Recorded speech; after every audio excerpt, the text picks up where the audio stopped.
I beg you, return home, claim your birthright, and deliver our family from the ravenous, clutching shadows of the darkest dungeon. Ooh, of the Darkness Dungeon. Salut, aujourd'hui je vais parler d'une bande dessinée adaptée du jeu vidéo Darkest Dungeon. Du coup, pour ceux qui ne connaissent pas, c'est un jeu vidéo indé développé par Stickhead Games et Red Hook Studio. Les mécaniques de jeu sont inspirées par du JRPG, truc très tactical, tour par tour, dans lequel il y a aussi des mécaniques de roguelike avec le fait que la mort soit au cœur du système de jeu, avec de l'aléatoire, des maps aléatoires, et par lequel va aussi se mettre surtout une énorme difficulté et un univers très sombre, très dark, qui est justifié entre autres par un univers très inspiré de Lovecraft et de la dark fantasy. Lovecraft, c'est clairement une très très grosse inspiration avec le fait que l'histoire, c'est que notre aïeul a été déterré dans sa demeure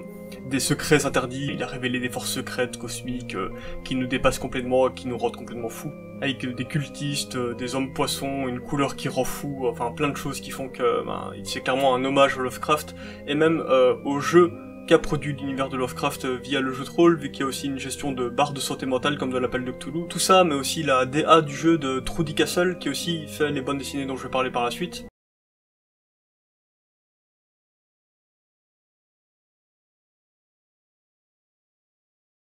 Qui est hyper inspiré du style très reconnaissable de Mike Mignola, donc l'auteur de Hellboy entre autres, avec cette très belle gestion du noir et blanc, avec le fait aussi que les contours des formes soient un peu découpés à la serpe comme ça, et aussi son fameux petit truc très caractéristique et pourtant très simple, de mettre des espèces de petits traits comme ça sur ses personnages, qui donnent une espèce de matière, et vraiment une personnalité très forte au dessin,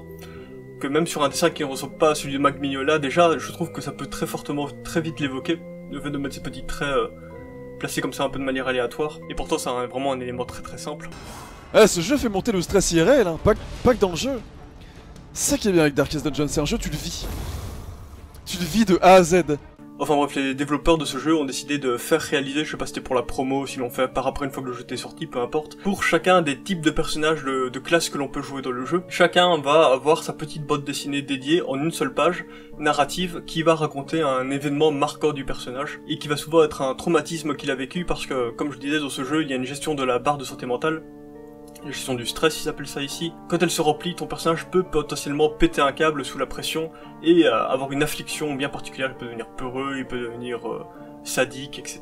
Il peut être profondément marqué par les événements qu'il vit. Et le stress est symbolisé dans ce jeu par un petit symbole qui est un arc de cercle avec des pics par au-dessus. Et ce symbole va être montré quand le stress monte par le personnage et aussi dans ces moments très précis où le personnage va péter un câble, là en plus auquel va se rajouter un visuel tout rouge. Et du coup je trouve ça intéressant parce que plusieurs jeux indés utilisent la bande dessinée comme un moyen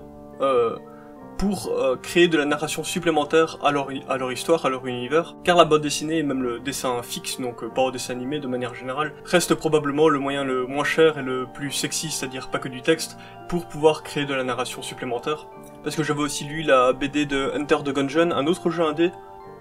mais la BD était vraiment pas bien du tout, donc j'ai pas envie d'en parler. Mais ici pour Darkest Dungeon, ce qui est intéressant aussi, c'est que comme je disais, c'est inspiré de Mike Mignola et tout ça, le graphisme, et du coup c'est très imprégné de l'univers de la bande dessinée, ce qui est renforcé aussi par le fait que, encore une fois, c'est un jeu indé, donc ils ont pas des moyens infinis, et qu'il va y avoir globalement dans le jeu assez peu d'animation, on va assez peu faire vraiment bouger les personnages, ils vont rester plus ou moins fixes, et même quand ils vont faire une attaque, ils vont vraiment passer d'une frame à une autre, pour montrer le mouvement de l'attaque, ce qui fait que contrairement dans un dessin animé, le dessin ici repose moins dans une espèce de représentation du mouvement, impression du mouvement par le spectateur, frame par frame, on va vraiment pouvoir faire s'exprimer le mouvement complètement. Ici, le dessin repose vraiment sur chacun de ces dessins qui doit être signifiant et vraiment fort visuellement à chaque fois. Ce qui fait que beaucoup de dessins, on voit, recherchent une espèce de pose iconique très caractéristique pour chaque personnage. Et des poses iconiques, donc vraiment fixes, il y en a énormément qui a émergé de la bande dessinée, à mon avis c'est pas pour rien, justement parce que la BD doit vraiment reposer sur la force d'un dessin fixe, même si une planche de bande dessinée s'exprime aussi beaucoup par la juxtaposition de plein d'images entre elles. Et du coup voilà, je vais parler ici de quelques bandes dessinées d'une page qu'a réalisé Trudy Castle pour l'univers de Darkest Dungeon. Comme je le disais, à peu près toutes les histoires vont montrer un moment traumatisant pour le personnage, et on va pouvoir retrouver un peu partout dans les pages cet arc de stress très caractéristique de cet univers, et l'auteur va être hyper habile pour à chaque fois faire varier la manière dont il va introduire cet élément-là, graphique, dans sa page. Ça va être fait avec l'écorce d'un arbre, avec du verre brisé autour du personnage, une structure de décor, ou plein de manières différentes des éclairs. Et selon la manière dont il va l'introduire dans sa page, va aussi signifier quelque chose de particulier pour le personnage. Et du coup, en tant que joueur de Darkest Dungeon, on comprend que ces moments-là sont des moments de traumatisme très précis qui nous sont montrés dans la BD, où ils sont montés à sorte de stress et ils ont subi une affliction, quoi. Ils ont craqué sous le stress et ça les a marqués à vie. Ce moment de leur vie va faire partie de leur personnalité à jamais, ils ne vont jamais en sortir, et ça nous fait aussi comprendre pourquoi est-ce que des gens ont envie d'aller faire des expéditions dans le Darkest Dungeon, ce qui semble complètement irrationnel, mais justement ce sont tous des gens qui ont énormément souffert, qui veulent se faire du mal, qui sont en quête de rédemption, qui ne connaissent plus que la violence de leur vie, et qu'il ne leur reste plus que ça, quoi. Il ne reste plus que ce choix-là, que de devoir aller se faire subir des monstruosités dans les couloirs du donjon. T'es tendu, Eroc, mais je suis tendu aussi. Oh mon dieu, ils décident de focus en stress Alderiat, ils vont le faire arriver à une crise cardiaque. Par exemple, l'arbalétrière qui, elle, va voir sa famille, son père en l'occurrence, se faire tuer par des villageois en colère, on ne sait pas pour quelle raison. Et le dernier geste de son père va être d'arracher la peluche de l'arbalétrière, qui est encore une enfant à ce moment-là, pour lui mettre une énorme arbalète entre les mains. Et que maintenant elle a plus le choix, que si elle veut survivre, elle doit se débarrasser de son enfance et passer arme à la main. Et à la fin, on va la voir s'enfuir de la maison avec l'arbalète en main, qui va se superposer au-dessus d'elle, et qui va donc directement rappeler cet cercle de stress, qui là va être montré directement avec l'objet, l'arme qu'il a défini, même jusqu'à son nom dans le jeu, elle est définie comme l'arbalétrière. C'est sa classe de personnage, elle est condamnée à être l'arbalétrière. Et donc tout son mal est symbolisé dans son arbalète, c'est à la fois le souvenir de son père qui a été tué, c'est aussi ce mode de vie qui s'est complètement imposé à elle et dont elle ne peut plus se défaire, sinon elle ne pourra plus survivre. Et avec ce truc de classe de personnage, c'est intéressant parce que justement, le fait que les personnages se définissent principalement par leurs compétences, par leur classe de personnage, par leurs points de caractéristiques et tout ça, ce sont vraiment ça renforce vraiment ce côté outil qu'ont tous les personnages pour le joueur et aussi pour le personnage principal qui est donc le descendant de cet aïeul qui nous envoyait en mission dans le Darkest Dungeon. Et qu'en fait compte, même les afflictions, les traumatismes, les maladies qu'ils vont choper au cours de l'aventure, qu'ils ont chopé avant de venir jusqu'au donjon, sont elles-mêmes des caractéristiques, des stratégies à prendre en compte pour le joueur, et donc c'est un côté super froid, super cruel, et aussi super déterministe et tragique, comme quoi les personnages ne peuvent pas échapper à leur destin. Ils vont être dans ce rôle, dans cette classe de personnage jusqu'au bout. Après, si on veut voir ça de manière plus positive, c'est aussi une manière pour les personnages de réussir à se dépasser à partir de leur traumatisme et de leur affliction, et essayer de créer quelque chose à partir de ce terreau moisi. Mais bon, c'est vraiment forcer le trait pour essayer de tirer à tout prix du positif, un peu de positif, de cette narration très cruelle qui se fait donc, encore une fois, beaucoup par le gameplay. Il y a un autre exemple avec le bandit de grand chemin, qui lui va attaquer une diligence et va, dans le même temps, sans le faire exprès, tuer une femme et son fils, ce qui va le faire basculer. Et donc le premier arc de cercle qu'on va voir, c'est le sang qui est projeté de la balle qu'il a tirée sur la femme et son fils. Et puis quand on va avoir une vue extérieure sur la diligence et sur le bandit qui constate le crime qu'il a commis, on va voir donc le verre brisé autour de lui, et donc là c'est lui-même qui a créé, qui est la cause de son malheur en fait. C'est lui qui a versé cet arc de sang et qui a brisé la vitre qui l'entoure, même si responsable, bon c'est toujours un grand mot, pourquoi les gens arrivent à faire ce qu'ils font même. Et d'ailleurs, si on veut à tout prix essayer de relativiser ça, il y a plusieurs fois dans les histoires où ce sont les arbres qui vont être utilisés pour montrer cet arc de cercle tortueux de stress. Et ici, en arrière-plan, derrière la vitre et derrière le highwayman, le bandit, on va nous montrer les arbres qui l'entourent, et montrer que de toute façon, il était déjà au sein de cette forêt, au sein de son train de vie au quotidien, déjà dans cet environnement stressant et traumatisant, et que c'était déjà son quotidien, que ça lui pendonnait, que ça allait forcément finir par arriver, qu'il y ait une autre couche de stress par-dessus qui se mette, et qui soit la goutte de trop. Mais que tout ça était un environnement propice pour que ça finisse par être déclenché. Et un des contre-exemples, c'est le Bounty Hunter, le chasseur de primes, qui lui ne va pas être montré avec une affliction, parce qu'en fait, le mec c'est son métier de tuer des trucs et d'être payé pour ça. Du coup, lui, il est là dans le Darkest Dungeon comme un contrat de travail à remplir, quoi. Ce qui fait que lui, dans sa bande dessinée, ne va pas être retrouvé avec un arc de cercle traumatisant autour de lui, et au contraire, lors de sa première apparition, il va être entouré d'un halo blanc qui se dégrade comme un peu sur le rouge dans les bouts, et que c'est lui, le Bounty Hunter, qui va accomplir donc un contrat à ce moment-là sur ses victimes, qui va leur mettre l'arc de cercle de stress et de traumatisme. Si ce groupe wipe, il n'y aura pas de suite du let's play. Je vous préviens. Non! Et globalement, au niveau des couleurs, c'est assez terne, mais il y a aussi le rouge qui ressort beaucoup et qui est souvent utilisé. Et il est souvent utilisé pour montrer justement le fait, comme je disais, pour montrer un moment de stress, de gros stress, il va y avoir l'arc de cercle et aussi le code couleur rouge qui va intervenir dans le jeu. Et le rouge est du coup aussi là pour montrer les moments de traumatisme, les afflictions très précises qu'ont les personnages. Et typiquement sur le lépreux, qui est un des personnages les plus beaux visuellement je trouve, et en plus c'est celui qui récite des poèmes pendant la bataille. Donc on sent qu'il est aussi en décalage par rapport aux autres personnages, et du coup sur son histoire on va voir que c'est une espèce de... Comme dans Kingdom of Heaven, c'est une espèce de roi qui va être déchu à cause de sa maladie. Et on commence la BD sur lui avec le fait qu'on lave ses bandages dans de l'eau, l'eau qui va finir par rougir, et donc on va voir sous ses bandages son corps sous l'affliction, la maladie, qui est recouvert de rouge, par-dessus lequel il met des bandages blancs. Et donc lui, l'affliction, le stress, sa tragédie lui colle directement à la peau. Et il ne peut pas s'en défaire, quoi, il est condamné à ça. Et en même temps, il y a son costume blanc qui met par-dessus, le blanc qui est souvent un symbole de pureté, contrairement au rouge qui lui est souvent un symbole de passion, de moments forts, mais surtout aussi ici de sang,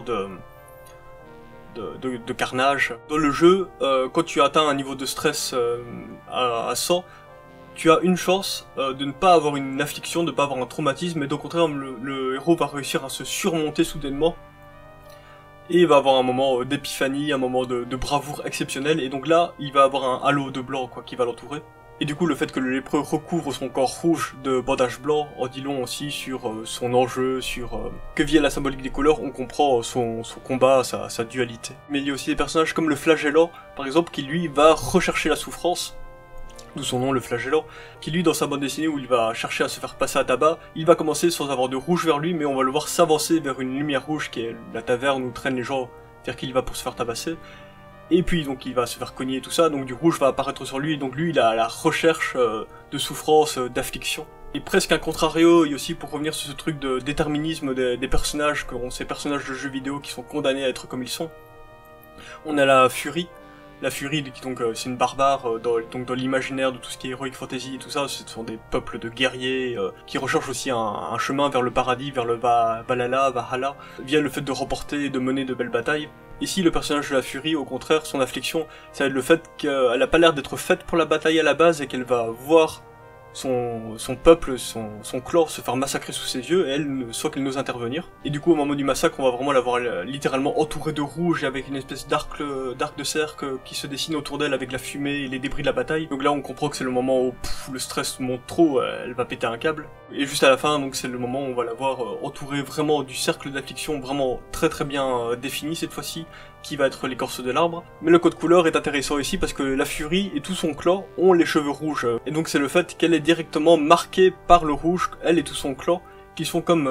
prédestinés à être des batailleurs, à rechercher le sang, le massacre, le stress, et que la Furie aura beau essayer d'échapper à son destin, elle ne pourra pas y échapper quoi. Elle est déterminée, elle est prédestinée à mener des grandes batailles, et donc pour finir elle va se résoudre à chercher la rédemption, chercher à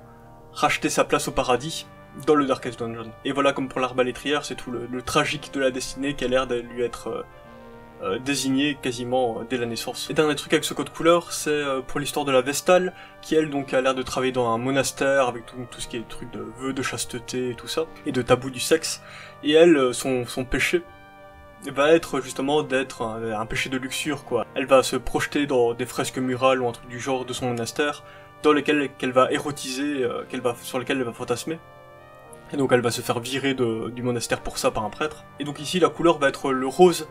qui est donc la couleur associée à l'érotisme, et qui est en fait compte une sorte de rouge délavé, et donc ça montre bien la valeur de ce monastère, qui montre que le sexe, l'érotisme et tout ça, est bien une forme de péché au même titre que toutes les autres afflictions dont on peut être affligé pendant l'aventure, comme le fait d'être cupide, jaloux, colérique et tout ça. Et donc toutes ces narrations sont des souvenirs des personnages que l'on joue, et la narration qui dénote le plus c'est celle du Plague Doctor, donc du docteur de la peste, la doctoresse de la peste en l'occurrence, qui elle va être montrée sous forme de 6 petites figures, 6 quasi identiques, un gaufrier du coup. On va la voir dans une espèce d'école de médecine, et on va avoir toute sa fascination pour l'expérimentation, pour le fait de disséquer des corps et tout ça. Et donc le fait de montrer en quoi elle est une marginale dans cette société. Et donc le fait d'avoir mis ça sous forme de gravure, comme des schémas que l'on pourrait trouver dans des manuels d'alchimie, nous montre complètement quelle est la vision du monde du Plague Doctor. Le fait de considérer le monde, et même jusqu'à ses souvenirs, comme des moments d'expérimentation, comme si ces souvenirs n'étaient que des archives de documentation. Le fait de mettre jusqu'à les humains qu'elle côtoie dans ce type de visuel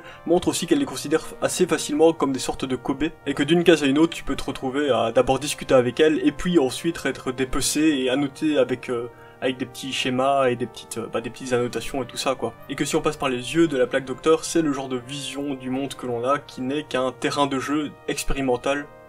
dans lequel il faut accumuler de la connaissance. Heal de zone. Crit de heal sur le paladin. C'est un signe. Et pour faire une synthèse de ces différents codes avec lesquels joue l'auteur, je vais parler de la bande dessinée du croisé, qui est du coup la classe de base du personnage que tu joues, qui lui donc va être montré, il va quitter sa famille, puis il va partir en croisade, se battre dans une armée. Au moment où il aurait pu retrouver sa famille, il va décider de l'abandonner pour pouvoir continuer cette espèce de croisade qui est comme une bataille sans fin qui ne peut plus le quitter, quoi, qu'il a tellement marqué à la vie dans sa chair qu'il ne peut pas retrouver un mode de vie normal. Et d'ailleurs j'ai vu en commentaire sous la bande dessinée quelqu'un qui disait ah tiens regardez, la mère et l'enfant du croisé sont probablement le même duo qu'a tué le Highwayman lors de sa propre bande dessinée quoi. Donc ce sont deux personnages clés qui commencent ensemble, le bandit de grand chemin et le croisé. Donc ça rajoute encore davantage au drama de l'histoire, le fait que ces deux probablement amis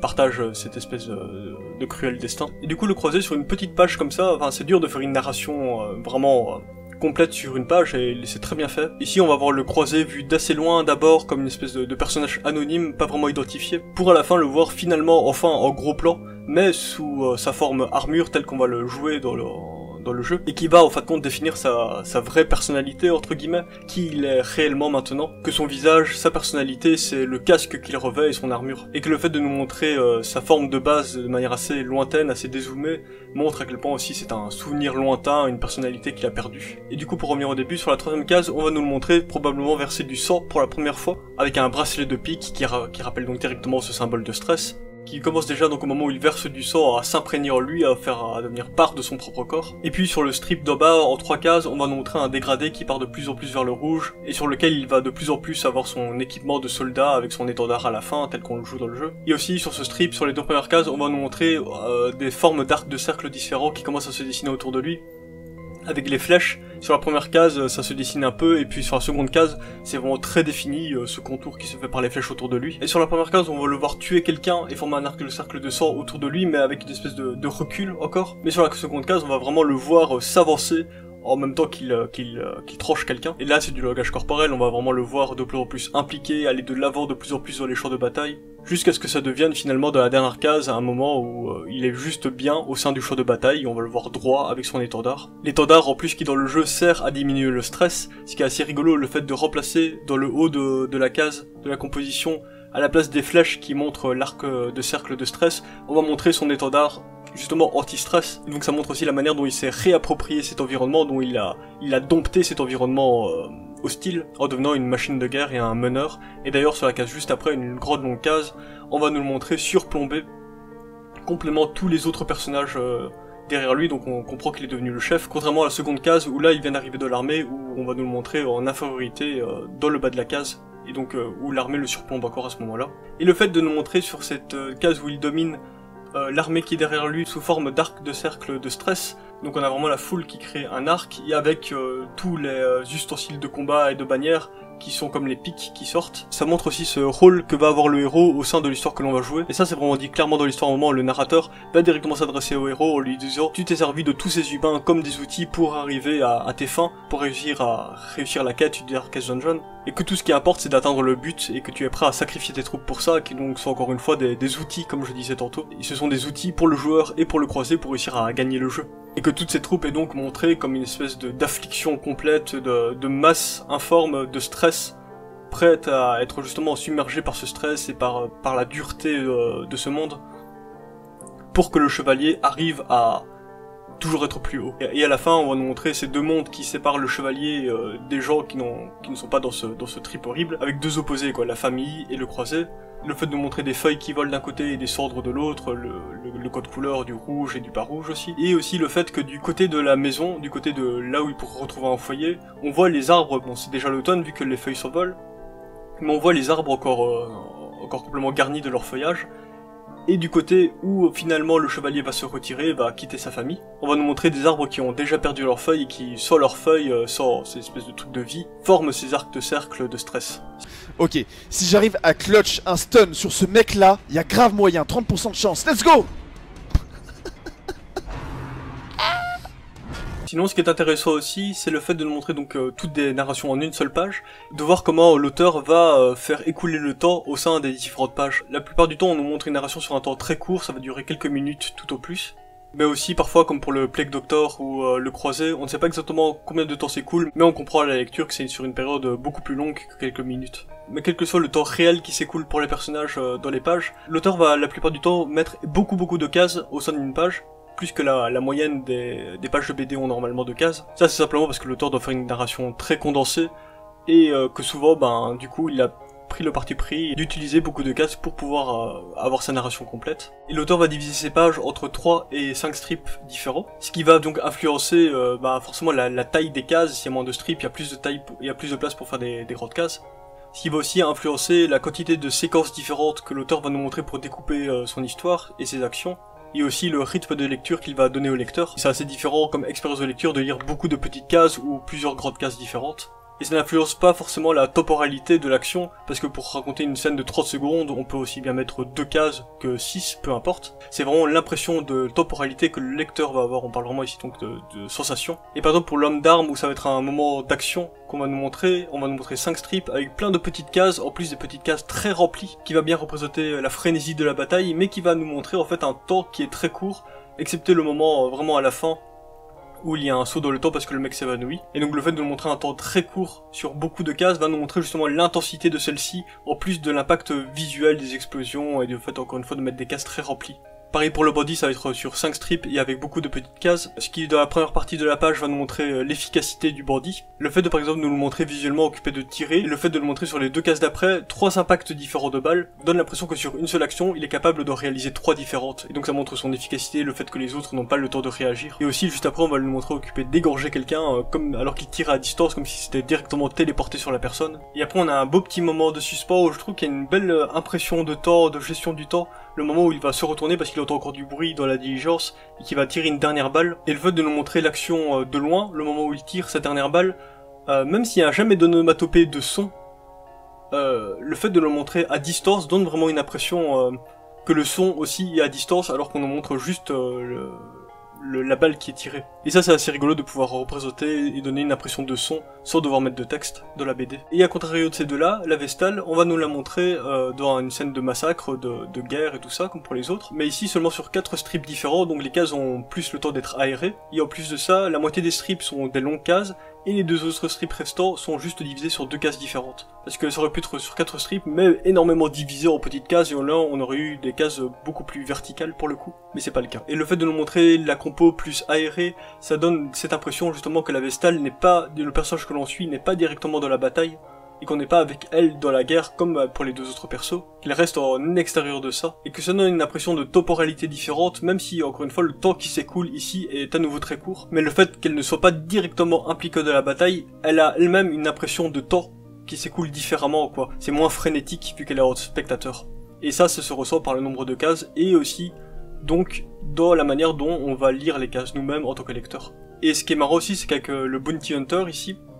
c'est nouveau donc sur 4 strips, comme pour l'arbalétrière, on a à nouveau une scène de bataille, sauf que la scène de bataille elle est seulement sur une seule case allongée, où on va nous montrer 3 fois le Bounty Hunter sur cette même case, occupé de dérouler son action, pour bien nous montrer à quel point il est méthodique, à quel point il est efficace et que les autres n'ont pas le temps d'agir. Lui il a ses 3 actions au sein d'une même case quoi. Là où le Highwayman par exemple, lui tirait d'abord sur une case, et puis il y avait son action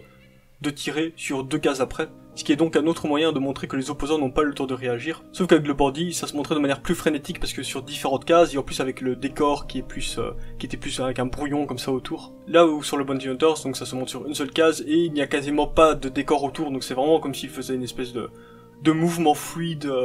très propre, très calculé, et qu'il n'a même pas la frénésie de la bataille parce qu'il a juste à exécuter ses gestes. Et donc cette case allongée très caractéristique, plus le fait qu'il soit entouré autour de lui de cases assez aérées, comparé aux autres batailles, renforce ce côté qu'il n'y a même pas eu de pression sur lui pendant cette scène-ci, parce que l'impact qu'a une page sur notre œil à première vue a aussi une influence sur notre expérience de lecture,